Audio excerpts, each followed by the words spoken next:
Hvad er det, du har i hånden? Læsefidus.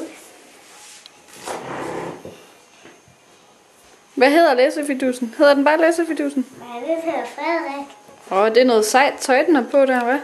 Det er bare underbukser, det er trøje. Underbukser, en Det er trøje? sweater. En sweater. Den er sød. Er det din yndlingsbamse? Ja.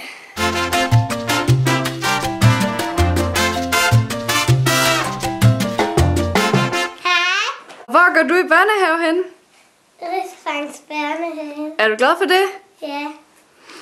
Ved du, hvad en hjemmeside er? Nej. Overhovedet ikke? Nej.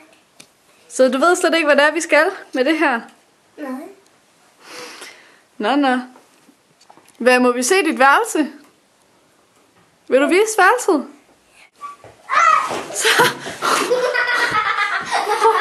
Sådan. Så baby.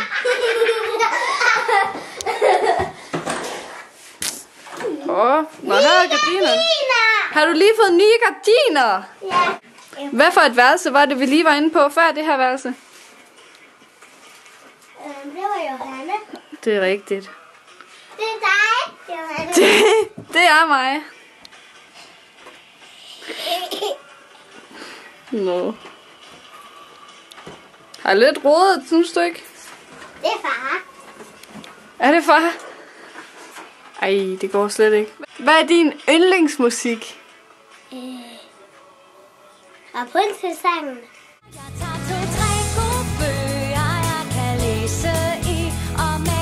Hvad med sådan noget som MGP? Kan du godt lide det? Jeg går til kaffe dig, fordi der er så tæt på. Og hvad betyder det?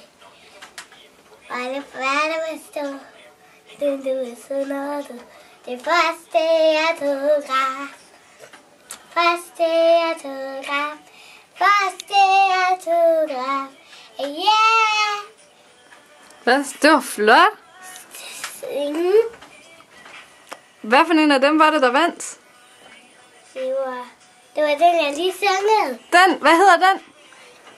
Den hedder Første autograf, og han hedder Christian. Hedder han Christian? Kan du godt lide ham?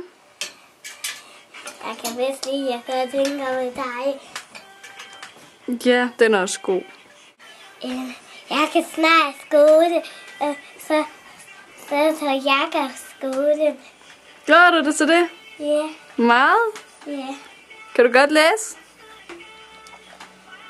Nej, men jeg kan skrive mor, og jeg kan skrive kærlighed, og Gud, og mig selv navn.